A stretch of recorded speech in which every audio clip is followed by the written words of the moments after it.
बाजार अगले हफ्ते में आप सभी का स्वागत है। मैं हूं स्वाति रायना। इस शो में हम आपको बताएंगे इस पूरे हफ्ते कैसा रहा बाजार और अब सोमवार के लिए क्या रखनी है आपको खास स्ट्रैटेजी। हम आपको सोमवार के ट्रिगर्स तो बताएंगे ही और वो भी शेयर पर चर्चा करेंगे जिन पर रह सकती है आगे आने वाले दिनों में हलचल, और आपके सवालों के जवाब भी देंगे। आप भी पूछना चाहते हैं सवाल, जरूर पूछिए। व्हाट्सएप करें 9582226666 पर।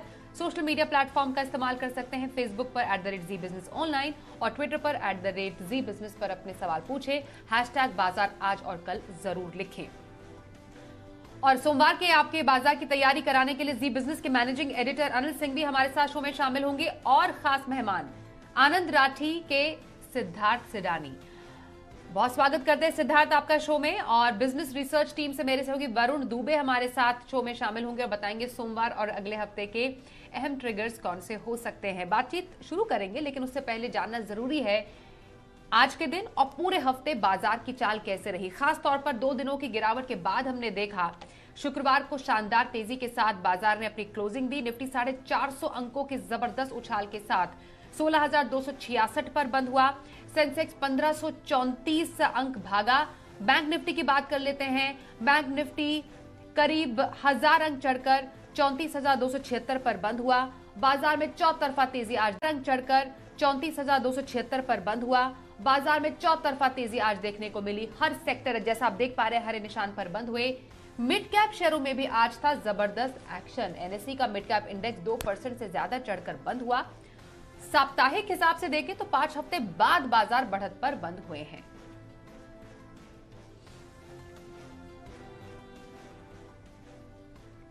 और एडिटर्स टेक में जरा समझते हैं कि आखिरकार ऐसा क्या हुआ कि हफ्ते के आखिरी कारोबारी दिन बाजार में देखी जोरदार छलांग।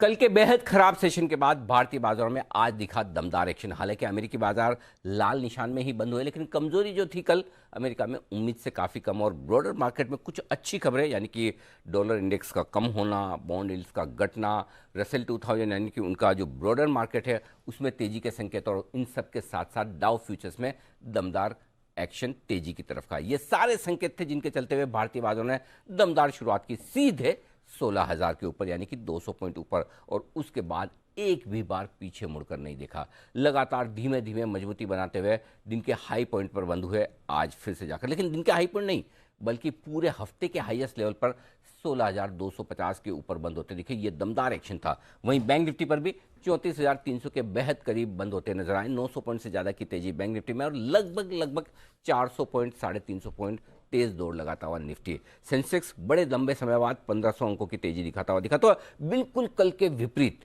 जैसा कल पूरी निराशा का माहौल, दिन के लोएस्ट पॉइंट पर बंद, सारे घटने वाले शेयर, मुश्किल से 2-4 शेयर मजबूत, आज सारे के सारे बढ़ने वाले शेयर, वायदा कारोबार में भी, निफ्टी में भी, और बढ़ने वाले शेयरों की संख्या कहीं ज़्यादा। और सबसे बड़ी बात ये, कैश मार्केट के स्टॉक्स में भी फिर से खरीदारी। हफ्ते के आखिरी दिन 2 दिन बाजार बंद है, उसके बावजूद तेजी की तरफ, खरीदारी की तरफ भरपूर कॉन्फिडेंस। और ये कॉन्फिडेंस फिर से आज डाउ फ्यूचर्स और नेस्डेक फ्यूचर्स से भी आता हुआ दिखा। दिन भर वो भी मजबूत और धीमे धीमे अपनी तेजी बढ़ाते हुए दिखे। तो ग्लोबल मार्केट्स का सपोर्ट रहा। कल वीकली एक्सपायरी के साथ ही कुछ लॉन्ग पोजीशन जो कम होनी थी वो हो गई। अब मंथली एक्सपायरी की हम आज से शुरुआत कर चुके हैं। हल्के बाजार, अच्छे लेवल से रिकवरी और ग्लोबल मार्केट्स का बदलता हुआ मूड माहौल आज कमाल कर गया। और 6 हफ्तों बाद, जी हाँ, पूरे 6 हफ्तों बाद ये हफ्ता, आज ये शुक्रवार, बाजार हरे निशान में बंद हुए। नहीं तो 6 हफ्तों से लगातार नीचे नीचे नीचे नीचे बंद होते दिख रहे। तो काफ़ी हद तक अब रिलीफ बाजार में लौटती हुई नजर आई है। तो आज का सेशन बेहद राहत भरा, भारतीय बाजारों के लिए भी और दुनिया भर के बाजारों के लिए भी। और आइए आज के एक्सपर्ट सिद्धार्थ सिडानी का रुख कर लेते हैं। सिद्धार्थ, आफ्टरऑल बाजार ने क्लोजिंग कम से कम अच्छी शानदार दी इस पूरे हफ्ते में। आपसे जानना चाहेंगे अभी फिलहाल आगे क्या एक्सपेक्ट करें, क्या लेवल्स बाजार के आप एक्सपेक्ट कर रहे हैं, और क्या रहे ऐसे बाजार में स्ट्रैटेजी। गुड इवनिंग स्वाति, बिल्कुल सही कहा आपने। ये वीकेंड थोड़ा सा मुस्कुरा के निकलेगा। सो ओवरऑल पर्सपेक्टिव से बाजार बहुत उठापटक में है, वोलेटाइल है, एक टाइट रेंज में है। मुझे लगता है कि तकनीकी रूप से 15,700 बहुत इंपॉर्टेंट सपोर्ट है, और ऊपर में 16,400 के ऊपर निकलना बहुत जरूरी है बाजार को, अगर 17,000 जाना हो तो स्ट्रैटेजी रहेगी आप एसआईपी के रूप में स्टॉक एसआईपी करते रहे, सही स्टॉक चुनते रहे, और वो ये जो समय है जो हो सकता है कि जून में फेड की मीट है, आरबीआई आने वाले हैं, तो ये सब अटकलें इसी कारण से बहुत ज्यादा वॉलेटिलिटी है। ये महीने में सही स्टॉक चुनना चालू करें। 1-2 महीने की वॉलेटिलिटी रह सकती है, और पर 6 से 12 महीने के हिसाब से बहुत अच्छा बाजार है, फिर से सुधर सकता है माहौल। तो मैं मानता हूं कि ये ओवरऑल बाय ऑन डिप्स का मार्केट बनते जा रहा है। स्टॉक एसआईपी करते रहे। बिल्कुल, तो स्ट्रैटेजी तो हमने आपसे समझ ली सिद्धार्थ। ये भी बता दीजिए, पोजिशनली किसी को अभी खरीदारी करनी हो तो कहां पर स्ट्रैटेजी रखने की सलाह देंगे? देखिए, पोजिशनली अगर आपको कोई स्टॉक खरीदना हो तो ऐसा ब्रांड खरीदे जो बहुत मजबूत हो। और अभी जो गर्मी में हाहाकार मच गया है पूरे देश में, और ये गर्मी को ठंडा करने के लिए जो कंपनी है वो है वोल्टास। वोल्टास पे खरीदारी की राय है। ये रूम एयर कंडीशनर में लीडिंग प्लेयर है वोल्टास। टाटा ग्रुप की कंपनी, काफी अच्छे मार्जिन आ सकते हैं ये क्वार्टर के। तो मैं वोल्टास पे अपना दाव लगाऊंगा पोजिशनल पर्सपेक्टिव से। जो क्लोजिंग करीबन 975 के आसपास आई है, आपको स्टॉप लॉस लगाना है 860 का। 860 का 2-3 महीने का पर्सपेक्टिव से आप लगाए 860 के स्टॉप लॉस। टारगेट होगा 1146, 1146। वोल्टास, गर्मी के माहौल को ठंडा करने वाला वोल्टास बहुत ही बेहतरीन कंपनी। ओके, तो गर्मी का cool cool stock Voltas provisional खरीदारी के लिए आपने सजेस्ट किया है। अब लॉन्ग टर्म के लिए भी बता दीजिए सिद्धार्थ कि साल भर तक के नजरिए के लिए क्या पसंद आपकी? देखिए स्वाति, साल भर के नजरिए से अगर लॉन्ग टर्म पर्सपेक्टिव में आप कोई स्टॉक चुने, वो ऐसा चुने जिसका अर्निंग्स दमदार, बिजनेस दमदार, प्रोडक्ट दमदार। और वो कंपनी है शारदा क्रॉपकेम। क्रॉप प्रोटेक्शन का बिजनेस बहुत ही बेहतरीन बिजनेस है शारदा क्रॉपकेम का। निश बिजनेस है, एंट्री बैरियर बहुत दमदार है। FY22 की अगर बात करें तो 52% में रेवेन्यू में, आय में ग्रोथ, 49% प्रॉफिटेबिलिटी में ग्रोथ, और FY24 में तक 400 करोड़ का केपेक्स होने वाला है, और 15 से 20% से ग्रो करेगी कंपनी। शारदा क्रॉपकेम जो मैं एक समय पे 300 रुपए में रेकमेंड कर रहा था, आज फिर से रेकमेंड कर रहा हूं 835 के टारगेट के लिए। 12 महीने का पर्सपेक्टिव 835 के टारगेट के लिए शारदा क्रॉपकेम। साल भर के नजरिए के लिए शारदा क्रॉपकेम में खरीदारी की सलाह सिद्धार्थ से डालने की। आइए अब कुछ नतीजों वाले स्टॉक्स पर चर्चा कर लेते हैं। और पहला स्टॉक एनटीपीसी का है। नतीजे अच्छे जारी किए कंपनी ने। कंपनी का मुनाफा 4,480 करोड़ से बढ़कर हुआ है 5,622 करोड़ रुपए। आय भी बढ़ी है, 32,910 करोड़ तक पहुंची है।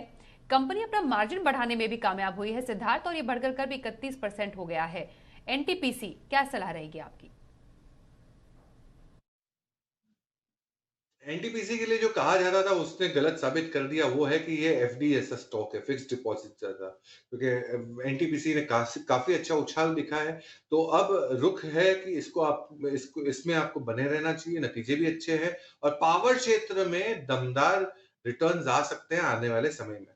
इसके जोड़ीदार को अगर देखा जाए तो वो होगा टाटा पावर। मेरा कन्विक्शन टाटा पावर पे सबसे ज्यादा है 316 के टारगेट के लिए। ओके, तो ये तो एनटीपीसी पर चर्चा हुई, और अगला स्टॉक हो गया है शोभा का। बेंगलुरु की रियल्टी कंपनी है शोभा, और इसका मुनाफा 18 करोड़ से बढ़कर 25 करोड़ हो गया है। आय भी बढ़ी है, 553 करोड़ रुपए से बढ़कर हुई है 731 करोड़ रुपए। शोभा में क्या करने की सलाह देंगे? देखिए, रियल एस्टेट पैक अच्छा कर रहा है स्वाति, तो मैं बने रहने की सलाह दूंगा। और थोड़ा बहुत ट्रैक्शन जरूर बिल्ट हुआ है, तो शोभा पे बने रहने की सलाह। सुबह में बने रहने की सलाह दे रहे हैं सिद्धार्थ। पावर सेक्टर के लिए इक्विपमेंट बनाने वाली कंपनी थर्मैक्स ने भी नतीजे पेश किए हैं, और नतीजे हालांकि कुछ अच्छे नहीं रहे हैं, क्योंकि जो मुनाफा है वो घटा है, 107 करोड़ से घटकर 103 करोड़ पर आ गया है। हालांकि जो आय है, कंसोलिडेटेड आय, वो बढ़ी है 1575 करोड़ से 1992 करोड़ रुपए पहुंची है। मार्जिन में भी यहां पर हमने देखा कम हुआ है, 8.8% से घटकर 6.7% हुआ है। क्या राय रहेगी थर्मैक्स पे आपकी सिद्धार्थ? देखिए, मुझे काफी आकर्षक नहीं लगता है ये स्टॉक, और नतीजे आप जैसे बता रहे हैं थोड़े से मंदे लग रहे हैं, तो इससे निकल जाए। स्टॉक अगर खरीदना हो कैपिटल गुड्स में तो एबीबी काफी अच्छा है डिजिटाइजेशन के रूप में। और अगर प्योर कैपिटल गुड्स ऑटोमेशन की कंपनी खरीदनी हो तो Siemens German based parentage Siemens काफी बेहतरीन कर सकता है। आप दोनों में से कोई भी विकल्प चुन सकते हैं।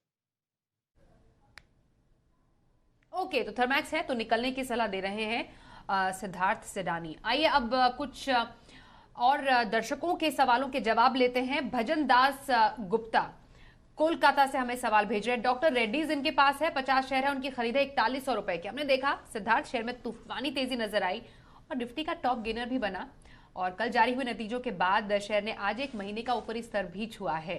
तो क्या राय रहेगी डॉक्टर रेड्डीज में? ठीक है, अच्छी कंपनी है, बने रही है, कोई दिक्कत नहीं है, बेहतरीन है, पर कभी कभी इनके नतीजे कोई कोई क्वार्टर में मिस आ जाते हैं जिसके कारण स्टॉक गिर जाता है। तो बहुत बेहतरीन कंपनी, बने रहने की सलाह। बने रहने की सलाह डॉक्टर रेड्डीज में दे रहे हैं सिद्धार्थ। आगे हरेंद्र भिलाई से सवाल पूछ रहे हैं। इनका सवाल गोदरेज कंज्यूमर पर है, 80 शेयर इनके पास है, 770 इनकी खरीद है। हमने देखा खराब नतीजों के बाद शेयर लुढ़का है और तेज बाजार में भी शेयर वायदा का टॉप लूजर ही बना। गोदरेज कंज्यूमर, क्या सलाह रहेगी? देखिए, आपका बहुत बड़ा नुकसान नहीं हो रहा है, निकल जाए। और निकल के ऐसी कंपनी चुने जिसके प्रोडक्ट लाइन, प्रोडक्ट प्रोफाइल बहुत बड़ा हो, और वो कंपनी है Tata consumer. Of course HUL तो लीडर है इस स्पेस का, बट टाटा कंज्यूमर बहुत अच्छा कर रहा है। बहुत डेवलपमेंट हुए हैं ऑफ लेट में। टाटा कॉफी का विलय, और स्टारबक्स में कॉफी पीने कौन नहीं चाहता। टाटा कंज्यूमर पे आप स्विच कर जाए, काफी बेहतरीन हो सकता है। गोदरेज कंज्यूमर से निकलने की सलाह और टाटा कंज्यूमर लेने की सलाह सिद्धार्थ सिडानी की स्पेस में। बेंगलुरु से शंकर प्रभु का सवाल लेते हैं। एचसीएल टेक पर सवाल पूछ रहे हैं। ये 750 शेयर इनके पास है, 1150 की खरीद है। एचसीएल टेक क्या करें? ये बने रह सकते हैं। ये पूरे समूह में अगर देखा जाए तो एचसीएल टेक के सबसे बेहतरीन नतीजे आए थे। तो बने रहने की सलाह। विकल्प ढूंढ रहे हैं तो इन्फोसिस, टीसीएस काफी बेहतरीन हो सकता है। एलटीआई, एलएनटी इन्फोटेक काफी अच्छा साबित हो सकता है। तो बहुत अच्छे विकल्प है, बट आपको थोड़ा सा पेशेंस रखना पड़ेगा। टेक्नोलॉजी शेयर्स थोड़े से वीक है। एचसीएल टेक में बने रहने की सलाह। एलएनटी इन्फोटेक और इन्फोसिस, इनमें भी आप मौके ढूंढ सकते हैं। आगे बढ़ते हैं। दिल्ली से संजीव सिंह का सवाल लेते हैं। अशोक लेलैंड है इनके पास, 300 शेयर है, उनकी खरीद है 130 रुपए की। दमदार नतीजों के बाद शेयर में हमने अच्छी खासी तेजी भी देखी। अशोक लेलैंड क्या करें? रफ्तार में बना रहेगा ये स्टॉक, क्योंकि नतीजे अच्छे, बिजनेस भी ऐसा है कि रफ्तार से जुड़ा हुआ है। कमर्शियल व्हीकल में लीड करता है ये स्टॉक। इलेक्ट्रिक व्हीकल के बहुत सारे प्रोडक्ट्स आ रहे हैं। अभी हाल में 300 इलेक्ट्रिक व्हीकल बसेस की सप्लाई की, और भी प्रोडक्ट एक्सपेंशन हो रहे हैं। तो मैं काफी कॉन्फिडेंट हूँ अशोक लेलैंड को लेके। बने रहना चाहिए 157 के टारगेट के लिए। अशोक लेलैंड में बने रहने की सलाह, 157 टारगेट का ख्याल भी जरूर रखिए। अहमदाबाद से मेघा गांधी सवाल पूछ रही है। एचडीएफसी बैंक पर 100 शेयर इनके पास है, 1587 के भाव पर। और इनफैक्ट रुचि सोया पर भी इनका सवाल है सिद्धार्थ। 50 शेयर है, 1118 की खरीद है इनकी। एचडीएफसी बैंक, रुचि सोया, दोनों पर आए। एचडीएफसी बैंक तो बिल्कुल बहुत अच्छी कंपनी है। प्राइवेट सेक्टर स्पेस में थोड़ा सा ये जो विलय एचडीएफसी लिमिटेड और बैंक के बीच में है, उसके बाद गिरावट देखे हैं। बने रहिए। रुचि से भी बन सकते हैं, बने रह सकते हैं। बट ये समूह में बहुत सारे अच्छे विकल्प अवेलेबल है। तो आपको अगर प्रॉफिट हो तो ऊपर उछाल पे बेचते। ओके, तो एचडीएफसी बैंक में बने रहने की सलाह और रुचि सोया में प्रॉफिट है तो ऊंचे स्तर पर निकलने की भी या बेचने की सलाह भी दे रहे हैं सिद्धार्थ सिडानी। कोलकाता से आनंद प्रकाश का सवाल लेते हैं। बीएचईएल पर इनका सवाल है। 450 शेयर इनके पास है और भेल पे इनकी खरीद इनके शेयरों पर 50 की। शनिवार को कंपनी के नतीजे भी जारी होंगे और नतीजों से पहले शेयर में जोरदार उछाल भी देखने को मिला है। बीएचईएल क्या किया जाए?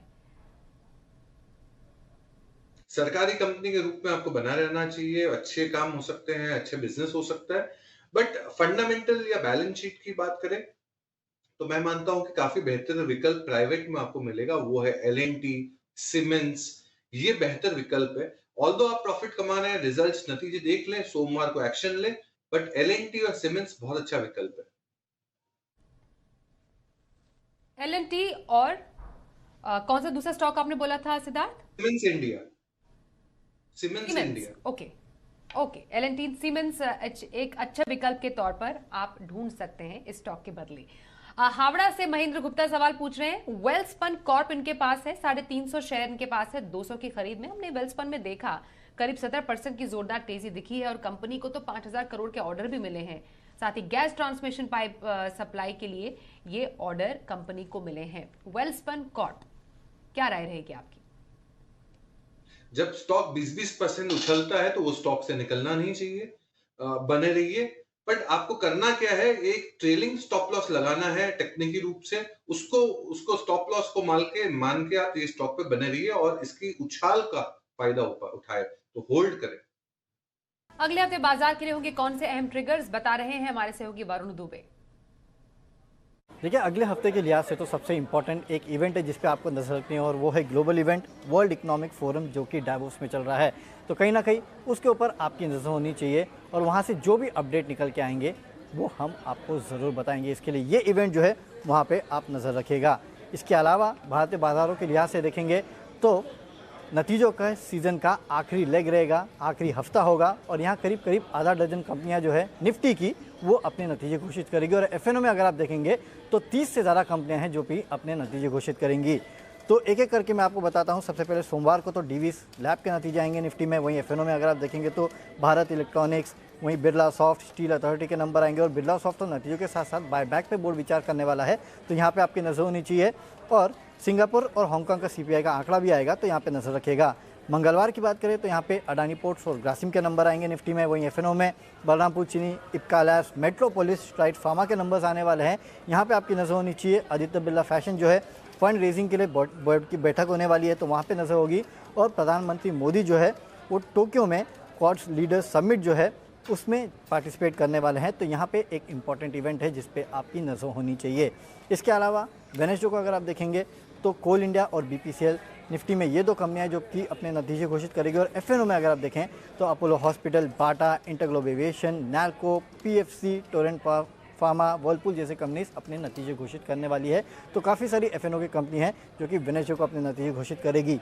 वहीं जीएमएम फॉडलर बोनस शेयर इशू करने पे बोर्ड विचार करने वाला है, तो यहाँ पे नज़र रखनी है। और ग्लोबली आपको काफ़ी इंपॉर्टेंट नज़र रखनी है, यूएस में एफओएमसी के मीटिंग के मिनट्स आने वाले हैं, तो इसका बड़ा रिएक्शन मार्केट्स में देखने मिल सकता है। तो इंपॉर्टेंट इवेंट है जहाँ पे आपकी नज़र रहनी चाहिए। और साथ ही साथ सिंगापुर का जीडीपी का आंकड़ा भी आएगा। थर्सडे को मंथली एक्सपायरी है, तो इसके चलते काफ़ी उठापटक जो है आपको थर्सडे के ट्रेडिंग सेशन में देखने मिलेगी। तो ये एक इंपॉर्टेंट इवेंट है थर्सडे के लिए, आज से जहाँ पे नज़र होनी चाहिए। वहीं निफ्टी में हिंडाल्को के नंबर्स आएंगे और एफएनओ में लंबे लिस्ट जिन कंपनियों के नंबर्स आने वाले हैं। और यूएस में जीडीपी डेटा जो है वो निकल के आएगा। फ्राइडे को जेएसडब्ल्यू स्टील निफ्टी की ये कंपनी है जिसके नंबर्स आने वाले हैं। इसके अलावा एफएनओ में अगर आप देखेंगे तो एस्ट्रल, कॉम्प्लेक्स ग्रीव्स कंज्यूमर्स और तमाम कंपनीज है, यूनाइटेड स्पिरिट्स जैसी, जो कि अपने नतीजे घोषित करेगी। साथ ही साथ रिकॉर्ड डेट है मोतीलाल ओसवाल के बायबैक की, तो यहाँ पे भी आपकी नज़र होनी चाहिए। तो पूरा हफ्ता जो है वो काफ़ी इवेंटफुल रहने वाला है। काफ़ी सारे लोकल इवेंट्स तो है, लेकिन काफ़ी सारे ग्लोबल इवेंट्स है जहाँ पे आपकी नज़र रहनी चाहिए। इसका बड़ा इम्पैक्ट जो है भारतीय बाजारों पे हो सकता है। और याद रखिएगा अगला हफ्ता जो है वो मंथली एक्सपायरी वाला हफ्ता है, तो काफ़ी उतार चढ़ाव रह सकता है। आइए अब सोमवार की ऑप्शन की स्ट्रैटेजी जान लेते हैं। हमारे साथ मोतीलाल ओसवाल के चंदन तापड़िया है। चंदन जी, स्वागत करते हैं। सोमवार के लिए कहाँ रखी ऑप्शन स्ट्रैटेजी? बिल्कुल, देखिए उठापटक के बाद बाजार ने आज अच्छी रिकवरी दी और काफी अच्छे लेवल पे क्लोज हुआ। तो लग रहा है एक्सपायरी वीक के चलते थोड़ी शॉर्ट कवरिंग के ट्रिगर बनेंगे। निफ्टी ऊपर में 16,400 16,600 तक का मुंह दिखा सकता है और इस मुंह में दो काउंटर पे हमारा फोकस रहेगा। पहला रहेगा हिंदुस्तान यूनिलीवर, जिसमें काफी अच्छा मूवमेंट है, इवन एफएमसीजी काउंटर अच्छा कर रहे हैं। तो हिंदुस्तान यूनिलीवर का 2300 का कॉल लेने की सलाह रहेगी। 36 रुपए के आसपास बंद हुआ है, 22 का स्टॉप लॉस, 60 रुपए तक के टारगेट रहेंगे। वहीं रिलायंस ने काफी अच्छा मोमेंटम दिया है, बॉटम बनाया है और लास्ट के हाफ एन आवर ने काफी अच्छा रनअप विथ लॉन्ग बिल्टअप बनाया है। तो यहाँ पे अपमूव बनना चाहिए लगभग 2660 तक के लिए। तो 2620 का रिलायंस का कॉल लेने की सलाह रहेगी। 34 रुपए का स्टॉप लॉस होगा। ऊपर में 77 से 80 रुपए तक का मोमेंटम रिलायंस के इस कॉल में बन सकता है। बहुत धन्यवाद करेंगे चंदन आपका हमारे साथ शो में शामिल होने के लिए और सोमवार की स्ट्रैटेजी हमसे शेयर करने के लिए। और सिद्धार्थ, कल के लिए माफ कीजिए, सोमवार के लिए स्ट्रैटेजी किसी को रखनी हो तो कौन सी पसंद रहेगी आपकी? जी बिल्कुल, सोमवार के लिए तो एग्जैक्टली एक दिन के लिए जिस हिसाब से वॉलेटिलिटी है, मैं चाहूंगा कि आप 2-3 दिन के लिए ये स्ट्रैटेजी को अपनाएं रादर देन ओनली सोमवार। और वो होगा एक्सिस बैंक। एक्सिस बैंक बहुत 673 के आसपास क्लोज किया है। टारगेट आपको रखना है 692 का और स्टॉप लॉस रखना है 655 का। तो मैं मानता हूं कि एक्सिस बैंक 2-3 दिन के नजरिए से आप खरीद सकते हैं सोमवार को, और ट्रेड देखें। ओवरऑल पर्सपेक्टिव से मार्केट में वॉलेटिलिटी रहेगी, सही स्टॉक को चुने, यही काम है। एक्सिस बैंक इंट्राडे खरीदारी के लिए पसंद, सिद्धार्थ सिडानी की। आइए अब जानते हैं सोमवार के बाजार के लिए कौन से हो सकते हैं अहम ट्रिगर्स और बाजार के लिए अहम संकेत। अनिल जी से। जहां तक सोमवार के बाजारों का सवाल है, देखिए ग्लोबल संकेत तो अच्छे रहने चाहिए। 325 अंक ऊपर थे डाउ फ्यूचर्स, 250 अंक ऊपर थे नैस्डैक फ्यूचर्स जब 3:30 बजे हमारे बाजार हुए बंद, और हमारे बाजार में दिन के हाईएस्ट पॉइंट पर बंद हुए शुक्रवार के दिन, यानी कि कॉन्फिडेंस तो दिखा रहे हैं। बिकवाली का प्रेशर एफआईज का कम होता हुआ दिख रहा है। ये सारे संकेत और हल्के हैं बाजार, और एफआईज की इंडेक्स लॉन्ग पोजीशन अब भी 30% के नीचे। इससे बढ़िया संकेत आपके लिए मंथली एक्सपायरी के हफ्ते में प्रवेश करने के लिए हो नहीं सकते, और वीकली क्लोजिंग भी आपको हफ्ते दर हफ्ते मजबूती के साथ ऊपर की तरफ मिली है। बेस ऊपर की तरफ शिफ्ट होता हुआ 16,000 के आसपास अब रहेगा बेस आपके लिए सोमवार के दिन, यानी कि 15,900 16,000 अब स्ट्रॉन्ग सपोर्ट का काम करेगा। 16,400 475 पहला लेवल है जहां तक जाने की कोशिश निफ्टी की होगी, और उसके बाद अगर मजबूती बरकरार रही ग्लोबल मार्केट्स में तो हम 16,600 16,675 तक भी अगले हफ्ते जाने की कोशिश निफ्टी पर कर सकते हैं। अब आइए बैंक निफ्टी 34,300 के नीचे इनके आसपास बंद होता हुआ नजर आया है। अब जो सपोर्ट है बैंक निफ्टी पर नीचे की तरफ 33,800 34,000 मजबूत सपोर्ट के तौर पर काम करेगा, और ऊपरी स्तरों पर 34,800 35,000 हल्की फुल्की रुकावट की जगह उसके पार निकलने पर मजबूती और बढ़ती हुई नजर आएगी। अगला हफ्ता वायदा कारोबार की मंथली एक्सपायरी का भी रहेगा, एक्शन थोड़ा बेहतर रहना चाहिए। उम्मीद करें कि अब ग्लोबल उतार चढ़ाव थोड़ा सा कम होता दिखे, तो अगर कहीं कोई वीकेंड पर खराब खबर ना सुनने को मिले तो सोमवार को भारतीय बाजार तेजी के साथ ऊपर बढ़ने के लिए एकदम तैयार हैं। तो बहुत धन्यवाद करेंगे सिद्धार्थ सिडानी आपका हमारे साथ शो में शामिल होने के लिए। बाजार अगले हफ्ते में बस इतना ही, रुकेंगे एक ब्रेक के लिए। देखते रहिए जी बिजनेस।